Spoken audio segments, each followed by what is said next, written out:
नासिक में पूरा mood change हो चुका है। जैसे लोकसभा में हुआ था, लोकसभा में दोनों के दोनों एमपीज के सीट नासिक में महाविकास आघाड़ी ने लिए है। उसी तरह 15 की 15 असेंबली में नासिक में महाविकास आघाड़ी आई।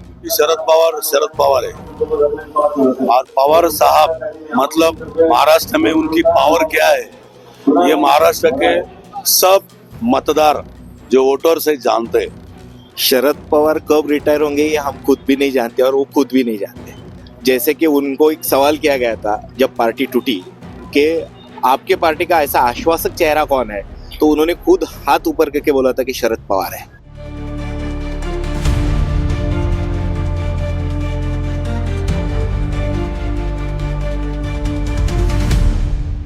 Hello, good evening from Adgav. I am here in Nashik where Mr. Sharad Pawar campaign meeting is happening. We are here with some youth and some karyakartas of Mahavikas Aghadi.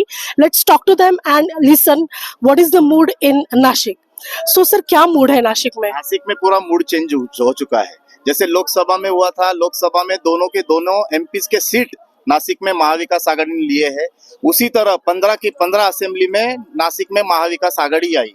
लोगों का turn change हुआ और हमारे नेता जो 48 MPs के election में जिन्होंने कैंडिडेट चूज किए, सबके लिए कैंपेनिंग किया, वो अभी नासिक में आ चुके हैं। इसलिए हमारा और कैंडिडेट्स का कॉन्फिडेंस डबल ट्रिपल 10 टाइम्स हो चुका है। फार्मर्स के लिए जो योजनाएं की गई है जैसे वीज बिल के हो गया और महिलाओं के लिए जो योजनाएं यूटी गवर्नमेंट से हुई है, महायुति ये गवर्नमेंट, जो योजना है सब दिखाऊ योजना है। इलेक्शन के पहले लेन देन वाली जैसी बातें होती है वो लोगों के समझ में आ गया। लोग अभी बुद्धू नहीं रहे, तो किसानों के लिए कुछ भी नहीं किया। यहाँ पे मोदी ने भाषण किया था यही पिंपल गांव में कि मैंने यहाँ का प्याज खाया है, नमक की तरह मेरा फर्ज है कि इनको कुछ दूं, और 40% एक्सपोर्ट ड्यूटी बढ़ा के रखी है और किसान मर रहे। इधर एक्सपोर्ट बैन अभी हटाया गया, किसानों को तकलीफ कितनी हुई, कितने पीरियड के लिए वो हटा रहे, कितना परसेंट अभी भी है वो आप चेक कीजिए। पहले गुजरात का सेल हो गया व्हाइट वाला कांदा। लेकिन अभी फार्मर्स के पास प्याज नहीं है। अब बैन हटा के हमें क्या फायदा है? अब ये प्याज किसके पास है? ये व्यापारियों के पास है। जब से कैंपेन्स चालू हुए हैं महाराष्ट्र असेंबली इलेक्शंस में, मिस्टर राज ठाकरे हो गए या छगन भुजबल जी हो गए, एक ऐसी आवाज आ रही है कि शरद पवार जी अभी रिटायर उनको होना चाहिए। शरद पवार कब रिटायर होंगे ये हम खुद भी नहीं जानते और वो खुद भी नहीं जानते। जैसे कि उनको एक सवाल किया गया था जब पार्टी टूटी कि आपके पार्टी का ऐसा आश्वासक चेहरा कौन है, तो उन्होंने खुद हाथ ऊपर करके बोला था कि शरद पवार है। और 84 उनकी उम्र हो चुकी है और अभी भी पूरी महाराष्ट्र में जनता उनको सुनने के लिए आती है। Sir, what do you think what keeps him motivated to work like this in this age? ये सवाल सेम सवाल मैंने पवार साहब को पूछा था। पवार साहब बोले मैं जब तक जनता में हूँ, जब जनता के साथ जब तक मेरा डायलॉग है तब तक मेरी ऊर्जा बढ़ती रहेगी, 10 टाइम्स होगी।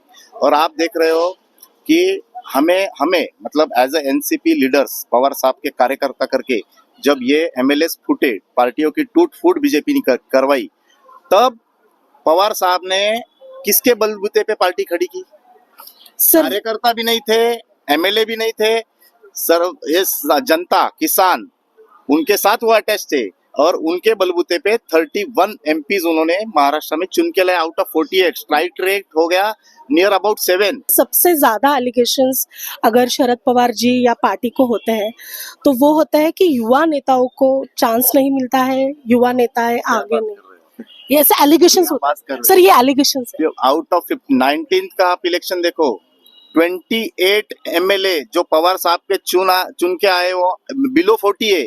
सर, अजित पवार जी ने जब पार्टी छोड़ी थी तो उन्होंने यही रीजन। नहीं, वो अजित पवार जी एग्रेशन में आके कुछ भी बोलते हैं, ऐसा कुछ नहीं था। 92 में चांस मिला, तब वो युवा ही थे ना, मतलब युवा थे तो इसकी वजह से उनको चांस मिला। आज भी अगर आप देखिए तो एमपी है हमारे यहाँ पे, नीलेश लंके है, भगरे सर है हमारे यहाँ के दिंडोरी लोकसभा के, बहुत सारे लोग ऐसे हैं कि जो युवा है। जनरेशन चली गई पार्टी में से, तो नई जनरेशन कौन रहा है? तो किसको ला रहे साहब?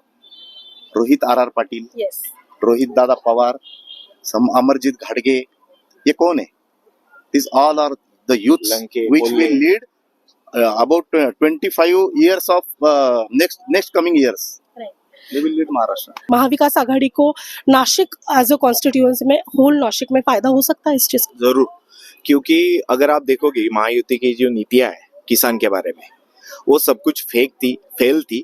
किसान सम्मान योजना जो बनाई गई उसमें 6,000 हमें दिए जाते हैं, उसके बदले हमसे 1,00,000-1.5 लाख रुपए निकाले जाते हैं जीएसटी के रूप से। मैंने खुद को ने मोदी जी की सभा में आवाज उठाया कि पैच के बारे में, मोदी जी पैच के बारे में बोलिए।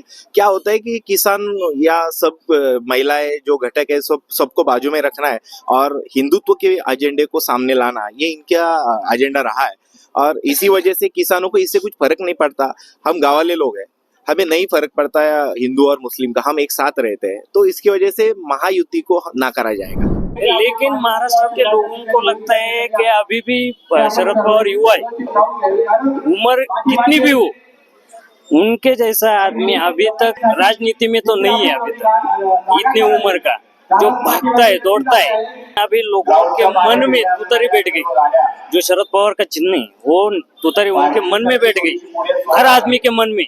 घड़ी का जो है वो तो सब मिट गए जब वो अलग हो गए, लोगों के मन में से वो अलग हो गए। हमारे खेती को इतना उन्होंने शेतकरी को कर्ज माफी दिया है, उतना द्राक्ष का उन्हें बागों का, फल बाग का बहुत बड़ा काम किया है खेती में। और हमारे वो जानता राजा है हमारे शेतकरी लोगों के। पार्टी बढ़ गई लेकिन कुछ फर्क नहीं गिरा है। हमारे जो पवार साहब को मानने वाले जो गली में, मले में, गांव में जो मानने वाले वो अभी तक वही है। शरद पवार है और पवार साहब मतलब महाराष्ट्र में उनकी पावर क्या है ये महाराष्ट्र के सब मतदार जो वोटर से जानते हैं। पवार साहब जहाँ खड़े होते हैं वहाँ लाइन लग जाती है। आज उनके साथ एक पेशेंट के हिसाब से वो गए सालों से पवार साहब महाराष्ट्र पूरा देश घूम रहे। क्यों घूम रहे हो? वो एक किसान के लीडर है, उनको किसान का, कामगारों का, सब सेक्टरों का उनका स्टडी है। उन्होंने इस देश में, इस महाराष्ट्र में सबसे पहला आईटी पार्क लाने वाला वो इंसान है। वो जो मुंबई में बीकेसी जो है उनकी नींव, उनका पूरा प्रोजेक्ट वो पवार साहब का है।